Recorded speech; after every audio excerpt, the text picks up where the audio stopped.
Know basics के इस channel पे आपका बहुत बहुत स्वागत है।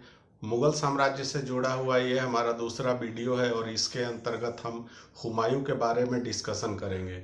पिछले वीडियो में हम लोगों ने बाबर के बारे में चर्चा की थी और जाना था कि किस प्रकार से भारत में मुगल वंश की स्थापना होती है। हुमायूं के बारे में हम चर्चा शुरू करें उसके पहले मैं कुछ भूल सुधार करना चाहता हूं और वो भूल सुधार है पीछे की वीडियो में मीराबाई से जुड़ा हुआ। तो दोस्तों, खानवा का जब युद्ध होता है तो उसी युद्ध के बारे में जब हम डिस्कस कर रहे थे तो उसमें मीराबाई के बारे में बतलाया था। तो मीराबाई मेड़ता की राजकुमारी होती है, उनके पिता का नाम राजा रतन सिंह होता है और मीराबाई की शादी होती है राणा सांगा के बेटे भोजराज से। मीराबाई कम उम्र में ही विधवा हो जाती है, अर्थात भोजराज की मृत्यु हो जाती है। तो इस प्रकार से मीराबाई राणा सांगा की पुत्र वधू होती है। जब खानवा का युद्ध होता है तो मीराबाई के पिता राजा रतन सिंह राणा सांगा का साथ देते हैं और युद्ध क्षेत्र में ही उनकी हत्या कर दी जाती है। तो इस प्रकार से मीराबाई के पिता की भी हत्या युद्ध क्षेत्र में ही हो जाती है। कुछ समय के बाद, युद्ध समाप्त होने के कुछ समय के बाद ही मीराबाई के ससुर, जो कि राणा सांगा या राणा संग्राम सिंह भी उन्हें कहा जाता है, उनकी भी मृत्यु हो जाती है। अब मीराबाई के सामने ये बड़ी कठिन परिस्थिति उत्पन्न हो जाती है कि वो विधवा हो चुकी होती है, कोई बाल बच्चा नहीं होता उनका, ससुर की मृत्यु हो जाती है, पिता की मृत्यु हो जाती है। तो उसके बाद मालवा का उन पे एक अलग से दबाव था। मालवा जो है वो मेवाड़ पर नियंत्रण स्थापित करना चाहता है। तो इन सब चीज़ों से मीराबाई बहुत ज़्यादा परेशान हो जाती है। पहले से ही उनका एक झुकाव अध्यात्म की ओर था, तो अब वो पूरी तरीके से अध्यात्म में रम जाती है और वो मेवाड़ को छोड़कर गुजरात के द्वारिका में आ जाती है। अलग अलग क्षेत्रों में वो घूम घूम कर कृष्ण पूजा में लीन हो जाती है, कृष्ण भक्ति में लीन हो जाती है। तो मीराबाई से जुड़ा हुआ ये महत्वपूर्ण फैक्ट था। पीछे की वीडियो में मैंने गलत बतला दिया था, उनके ससुर के जगह पिता का नाम बतलाया था, अर्थात रिवर्स हो गया था मुझसे। तो इसको आप नोट कर लीजिएगा, सुधार कर लीजिएगा। उसके बाद दूसरी जो बात है कि बाबर ने भारत में जिस वंश को स्थापित किया था उसे मुगल वंश के नाम से जाना जाता है, तिमूरियंस के नाम से भी जाना जाता है और एक और वंश के नाम से जाना जाता है और वो है चगताई वंश। तो चगताई वंश के नाम से भी मुगल वंश को जाना जाता है। अब हम आते हैं आज के डिस्कशन पे और वो है हुमायूं से जुड़ा हुआ। तो हुमायूं 1530 से लेकर, हुमायूं का अगर शासनकाल को देखेंगे तो 3 हिस्सों में बांट सकते हैं। 1530 में वो पहली बार शासक बनता है, राजा बनता है, 10 साल तक राज करता है, 1540 तक। उसके बाद शेर शाह उसको हरा देता है और तब उसे दिल्ली की सल्तनत, दिल्ली को छोड़कर भागना पड़ता है अपनी जान को बचाकर। तो वो बिना बादशाहत के बादशाह होता है हुमायूं। 15 साल के बाद वो फिर से भारत लौटता है और फिर से दिल्ली पर नियंत्रण स्थापित करता है। मात्र 6 महीने ही वो और जीवित रह पाता है, उसके बाद उसकी मृत्यु हो जाती है। तो इन अलग अलग चरणों को हम अलग अलग चीज़ों में देखेंगे और इसके बारे में डिस्कस करेंगे। तो सबसे पहले तो हुमायूं जब शासक बना 1530 ईस्वी में, तो उस समय बाबर की अचानक से मृत्यु हो जाती है 1530 ईस्वी में, मात्र 47 साल की उम्र में। तो बाबर की मृत्यु जो है बहुत कम समय में ही हो गई थी, मात्र 4 साल तक ही वो भारत पर शासन कर पाता है। तो बहुत ज़्यादा उसे करने को कुछ मिलता नहीं है, अर्थात वो कह ले तो मुगल साम्राज्य को एक अस्थायित्व तो प्रदान नहीं कर पाता है। तो हुमायूं जब शासक बनता है तो उसके सामने मुख्य रूप से सबसे बड़ी जो चुनौती थी वो यही थी कि मुगल साम्राज्य को वो भारत में कैसे स्थापित कर सके, अस्थायित्व प्रदान कर सके, ये सबसे बड़ी उसकी चुनौती थी। तो अब हम हुमायूं के बारे में हम जान लेते हैं। पूरा नाम इसका होता है नासिरुद्दीन मोहम्मद इनके माता का नाम महम अंगा होता है और भाई होते हैं कामरान, अस्करी और हिंदाल। तो बाबर अपने समय में ही हुमायूं को उत्तराधिकारी बनाता है, साथ में वो सीख भी देता है हुमायूं को कि सारे भाइयों को साथ लेकर चलना, मिलाकर चलना सभी को। और इसी का नतीजा होता है कि हुमायूं हमेशा अपने भाइयों को साथ लेकर चलता है। हालांकि उसके भाई जो हैं वो उसके कठिन समय में हुमायूं का साथ नहीं देते हैं। तो इसके बाद वो अपने भाइयों को कह लें कि निपटाता भी है। और बाद के समय में जो शासक आते हैं, खास करके शाहजहां के समय से, तो वहां से आप देखेंगे तो मुगलों में उत्तराधिकार का एक युद्ध होता है और वो पतन का सबसे बड़ा कारण भी बनता है कि राजा के जितने बेटे होते हैं उन सारे बेटों में राजा बनने को लेकर युद्ध छिड़ता है, जिसे उत्तराधिकार का युद्ध कहा गया। अब उस युद्ध में जो जीतता है वो अपने अन्य भाइयों को मारकर गद्दी पर बैठता है।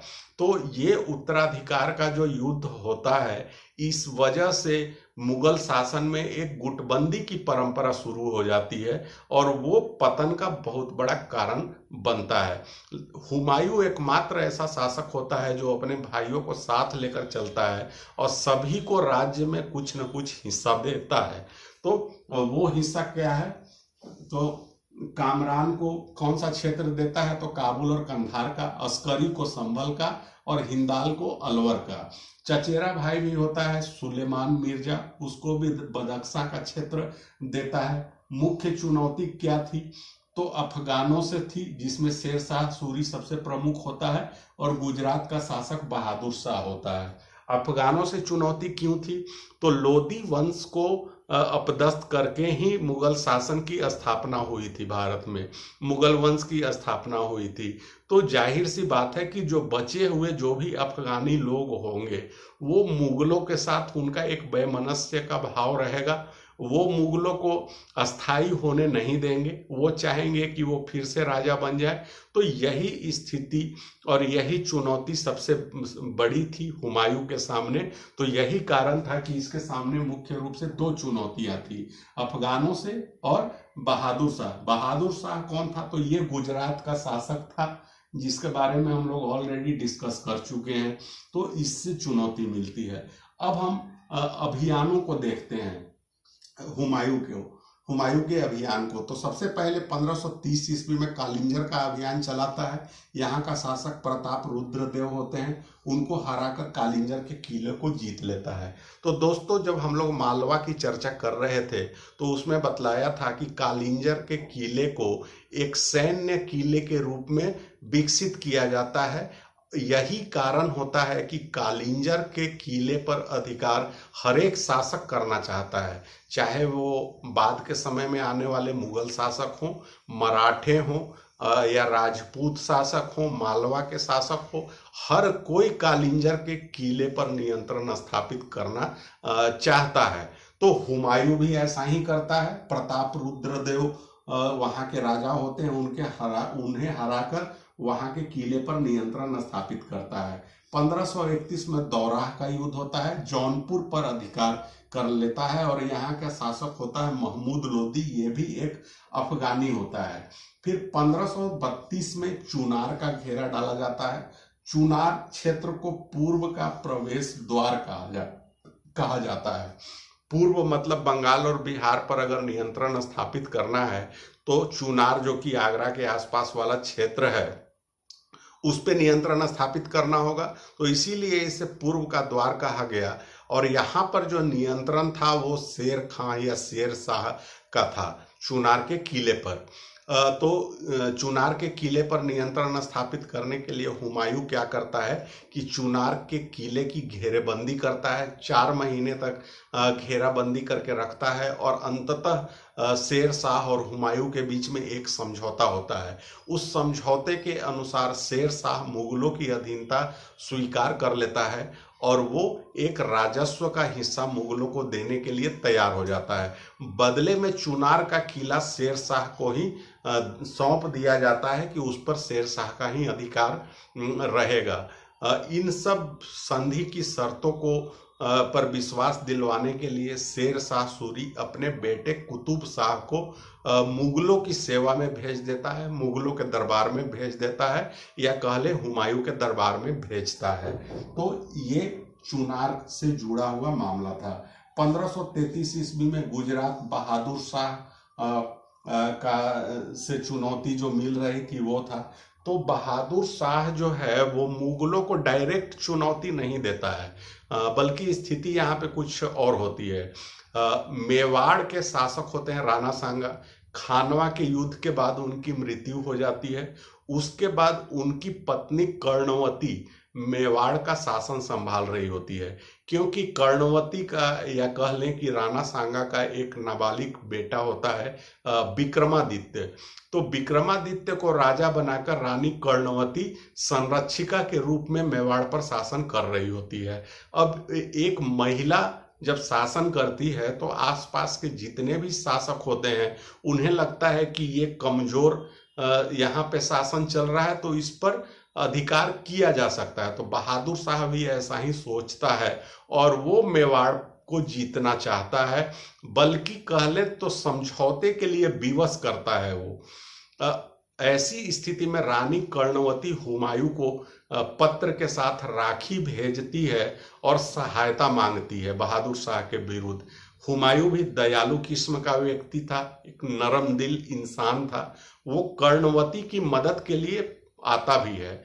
मुगलों की सेना जब पहुंचती है तो बहादुर शाह में तो इतनी हिम्मत थी नहीं कि वो मुगलों का सामना कर सके, तो वो एक समझौता करता है। उस समझौते के अनुसार नगद और युद्ध हर्जाना देना पड़ता है मेवाड़ को। इस प्रकार से बहादुर शाह की चुनौती यहाँ पे कुछ खत्म होती है, खास करके मेवाड़ के लिए। इसके बाद क्या होता है कि जब बहादुर शाह डायरेक्ट अगर नहीं लड़ पा रहा है मुगलों से, तो वो एक ततार खान जो कि एक अफगानी होता है उसको मुगलों के विरुद्ध खड़ा करता है। अस्त्र शस्त्र और पैसे से मदद करता है ताकि वो हुमायूं के विरुद्ध लड़ सके। नतीजा क्या होता है कि हुमायूं बहादुर शाह को मारने के लिए वो निकल पड़ता है, एक अभियान पे निकलता है।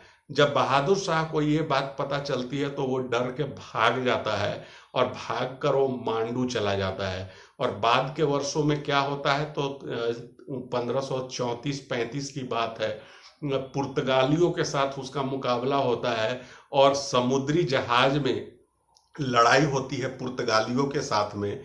और उसी लड़ाई में बहादुर शाह जहाज से गिर जाता है पानी में और डूबकर उसकी मृत्यु हो जाती है। इस प्रकार बहादुर शाह की चुनौती समाप्त हो जाती है। बहादुर शाह की जब चुनौती समाप्त होती है तो जो अफगानों की चुनौती अभी भी मौजूद थी। अब क्या होता है कि चौसा का युद्ध, चौसा कहाँ है, तो बक्सर का क्षेत्र है बिहार में। तो बिहार में ही चौसा पड़ता है, एक छोटी सी जगह है। इसी जगह पर हुमायूं और शेर शाह के बीच एक निर्णायक युद्ध लड़ा गया था 1539 ईस्वी में। होता क्या है दोस्तों कि पीछे हम लोगों ने अभी जस्ट डिस्कस किया कि चुनार का जब घेरा डालता है हुमायूं, तो उसके बाद शेर शाह और हुमायूं के बीच में एक समझौता हो जाता है।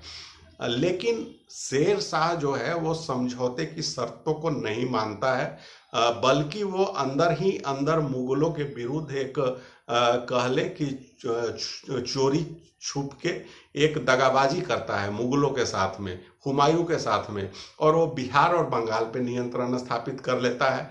जब बिहार और बंगाल पे शेर शाह का नियंत्रण स्थापित होता है तो उसे राजस्व की प्राप्ति होने लगती है, और राजस्व की प्राप्ति जब होती है तो एक बहुत बड़ी वो सेना का निर्माण भी कर लेता है। ऐसी स्थिति में वो मजबूत होता चला जाता है। अब हुमायूं को शेर शाह से डर होता है कि वो उसको अपदस्थ कर सकता है, तो उसको शेर शाह की चुनौती को खत्म करने के लिए चुनार पर फिर से घेरा डालता है, चुनार के किले पर। इसमें तोपची रूमी जो कि एक तुर्क तोपची होता है वो भी प्रयास करता है, लेकिन उसके प्रयासों के बावजूद जो है ये चुनार का घेरा असफल हो जाता है। अंततः शेरशाह के साथ युद्ध होता है और युद्ध में हुमायूं पराजित हो जाता है। बल्कि स्थिति ये आती है कि हुमायूं को अपनी जान बचाने के लिए घोड़े सहित गंगा नदी में कूदना पड़ता है।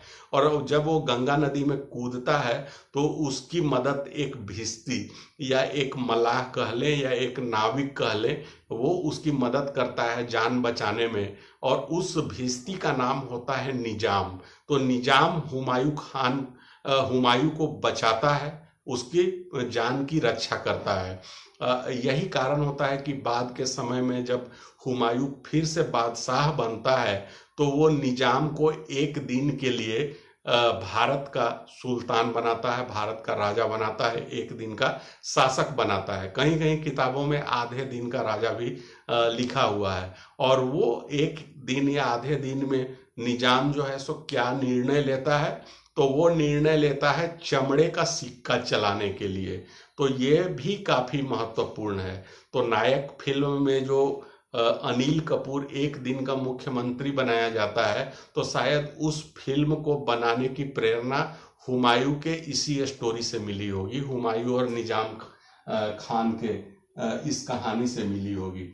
किसी तरीके से हुमायूं जान बचाकर दिल्ली पहुंचता है। अब फिर से वो अभियान चलाता है कि शेरशाह की चुनौती तो खड़ी थी, बल्कि वो और भी मजबूत हो जाता है। तो अगली लड़ाई एक साल बाद ही 1540 में लड़ी जाती है, जिसे बिलग्राम या कन्नौज का युद्ध कहा जाता है। और इस युद्ध में शेरशाह फिर से हुमायूं को हरा देता है, और इसका नतीजा क्या होता है कि उसकी हुमायूं की बादशाहत खत्म हो जाती है और अपनी जान बचाने के लिए भागना पड़ता है दिल्ली और आगरा को छोड़कर, और वो भारत से भागकर बाहर चला जाता है अपनी जान को बचाने के लिए।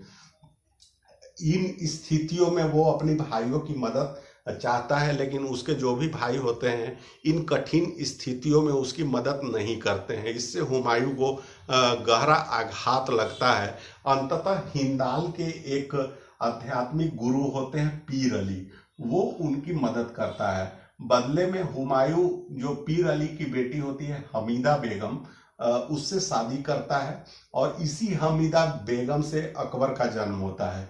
जब इसकी शादी हो जाती है हमीदा बेगम के साथ, तो वो सिंध पहुंचता है, और सिंध के राजा होते हैं बीरसाल, जो कि एक राजपूत शासक होते हैं। तो ऐसी स्थिति में राजा बीरसाल अपने अमरकोट के किले में हुमायूं और हमीदा बेगम को शरण देते हैं, और उसी शरण के दरमियान अकबर का जन्म होता है 1542 ईस्वी में अमरकोट के किले में। तो अमरकोट के किले में अकबर का जन्म होता है, ये काफी महत्वपूर्ण है। इसके बाद अकबर के जन्म के बाद हुमायूं चला जाता है ईरान, और वहां के शाह शासक से मदद करता है। शाह शासक उसकी सहायता भी करते हैं। उसके बाद वो सेना गठित करना शुरू करता है, और सबसे पहले अपने भाई को निपटाता है। किसको? तो 1545 में ही कामरान को निपटाता है, क्योंकि वो उसकी मदद नहीं करता। तो ऐसी स्थिति में काबुल और कंधार पर नियंत्रण स्थापित कर लेता है 1545 ईस्वी में। 1545 ईस्वी में ही भारत में शेरशाह की भी मृत्यु हो जाती है। उसके बाद शेरशाह के बाद उसके बेटे दिल्ली की गद्दी पर बैठते हैं, लेकिन वो उतने ज्यादा शक्तिशाली नहीं होते हैं। हुमायूं इधर क्या करता है कि ईरान के शासक से मदद लेता है, अन्य लोगों की मदद करता है, सेना गठित करता है, और फिर भारत आने का प्रोग्राम बनाता है। 1554 में पेशावर और लाहौर को भी जीत लेता है। 1555 में मच्छीवाड़ा का युद्ध होता है सतलज नदी के किनारे। ततार खान, ये भी एक अफगानी है, उसको भी हराता है। तो इस प्रकार से मुल्तान, लाहौर, पेशावर, इन सब क्षेत्रों को वो जीतता चला जाता है। उसके बाद सरहिंद का युद्ध लड़ता है 1555 में सिकंदर सूर के साथ में, सिकंदर सूर को हराता है। तो इस प्रकार से वो भारत के बाहर वाले क्षेत्र, या कह ले कि पंजाब और पाकिस्तान, अफगानिस्तान के क्षेत्रों को जीतता हुआ चला आता है, एक बड़ी सेना बनाता है, और अंततः 55 में 24 जुलाई को दिल्ली आता है और फिर से अपना राज्याभिषेक करवाता है। तो हुमायूं का राज्याभिषेक 2 बार होता है, पहली बार 1530 में आगरा में और दूसरी बार 1540 में दिल्ली में। तो ये ध्यान दीजिएगा।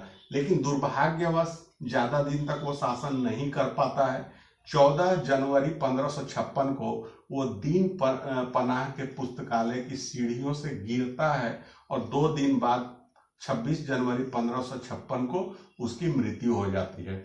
ये दीन पनाह क्या था? तो दीन पनाह एक नगर था जिसकी स्थापना हुमायूं ने ही की थी। 1535 ईस्वी में दिल्ली के नजदीक एक दीन पनाह नाम के नगर को बसाया था। वहां पे एक पुस्तकालय थी। उसी पुस्तकालय की सीढ़ियों से वो नीचे उतर रहा होता है। उसी समय पैर फिसलने से गिर जाता है और उसकी मृत्यु हो जाती है। लेन पुल ने इसकी मृत्यु के बारे में कहा कि हुमायूं जिंदगी भर लड़खड़ाता रहा और लड़खड़ाते हुए अपनी जान दे दी। इसका मकबरा, हुमायूं का मकबरा दिल्ली में ही बनाया गया, जो कि उसकी पत्नी हाजी बेगम बनवाती है। और इस मकबरे की खासियत होती है कि इसमें श्वेत संगमरमर जड़ा गया और गुंबद वाला ये भारत में पहला मकबरा था। इस मकबरे का नक्शा बनाया था मीर मिर्जा गयास ने। तो ये काफी इम्पोर्टेंट है। अब इसके बारे में अबुल फजल ने क्या कहा? तो इंसाने कामिल की उपाधि दी। वो किस लिए? क्योंकि हुमायूं काफी दयालु और नरम दिल इंसान था। उसके बाद कानूने हुमायूं में कहा गया इसके प्रशासन के बारे में कि अपने प्रशासन को संचालित करने के लिए अहले मुराद नाम का एक संगठन बनाया था। और इस प्रशासनिक इकाई की खासियत ये थी कि इसमें नर्तक और नर्तकियां भी थीं। तो ये काफी महत्वपूर्ण है। उसके बाद दिल्ली में इसने मीना बाजार की शुरुआत की थी। जिस मीना बाजार के बारे में आपने काफी ज्यादा सुन रखा होगा। मीना बाजार काफी फेमस है। तो उस मीना बाजार की शुरुआत हुमायूं ने ही की थी और इसका उद्देश्य ये था कि राज परिवार या जो भी कर्मचारी या सरकारी अधिकारी कर्मचारी हैं, उनकी पत्नियां मीना बाजार में खरीदारी कर सकें। तो उनकी पत्नियों के लिए खरीदारी करने के लिए, बाजार और हाट करने के लिए मीना बाजार की शुरुआत की थी अकबर ने। तो ये इम्पोर्टेंट है। दीन पनाह नगर हुमायूं ने ही बसाया था। उसके बाद हुमायूं को ज्योतिष में बहुत ज्यादा विश्वास होता है और सप्ताह के 7 दिन वो अलग अलग रंग के कपड़े पहनता है। जैसे रविवार को पीले कपड़े पहनता है, सोमवार को सफेद कपड़े और शनिवार को काला कपड़ा पहनता है। हुमायूं की जीवनी लिखी है उसकी बहन गुलबदन बेगम ने और वो है हुमायूं नामा। तो हुमायूं नामा क्या है कि हुमायूं की जीवनी है जो कि उसकी बहन गुलबदन बेगम लिखती है। तो ये भी काफी महत्वपूर्ण है। कला और इन सब चीजों से जुड़े हुए चीजों का विकास हुमायूं भी बहुत ज्यादा नहीं कर पाता है क्योंकि इससे ज्यादा मौका मिलता नहीं है। जैसे बाबर भी मात्र 4 साल तक ही भारत में शासन कर पाता है, उसके बाद मृत्यु हो जाती है। हुमायूं का भी जो कार्यकाल था वो उथल पुथल से ही भरा हुआ था, एक अस्थायित्व तो नहीं आ पाया था। तो कोई भी जब कला से संबंधित या अन्य कोई भी कला हो, स्थापत्य कला या निर्माण की कोई भी कला हो, उसका विकास तभी होता है जब राज्य में अस्थायित्व आए। हुमायूं में तो वो अस्थायित्व आई नहीं, तो इस संबंध में ज्यादा कुछ वो कर नहीं पाया। चित्रकारी का एक विकास इसके समय में शुरू हुआ और चित्रकारी से जुड़ा हुआ काफी प्रश्न पूछा जाता है कि अकबर के दरबार में कौन कौन से चित्रकार थे, जहांगीर के दरबार में कौन चित्रकार थे, हुमायूं के दरबार में कौन चित्रकार थे। तो चित्रकारों से जोड़कर मुगल साम्राज्य के बारे में काफी प्रश्न पूछे जाते हैं। तो हुमायूं के समय 2 महत्वपूर्ण चित्रकार थे, वो थे पीर सैयद अली और ख्वाजा अब्दुल समद। हालांकि चित्रकारी का सबसे ज्यादा जो सर्वोच्च काल जो होता है वो जहांगीर का पीरियड होता है और जहांगीर खुद भी एक अच्छा चित्रकार होता है। तो उस समय जहांगीर पर जब हम आएंगे तब इसको और भी जानेंगे उसके बारे में। तो इसके समय में दो महत्वपूर्ण चित्रकार थे। तो ये आज का हमारा वीडियो था। नेक्स्ट वीडियो में हम शेर शाह के बारे में जानेंगे। और उम्मीद करता हूँ कि ये वीडियो आपको अच्छा लगा होगा। अगर पसंद आया हो तो इसे लाइक करिए, शेयर करिए, सब्सक्राइब करिए और नोटिफिकेशन वाली घंटी जरूर से बजा दीजिए। फिर से मिलते हैं नेक्स्ट वीडियो में, तब तक के लिए धन्यवाद।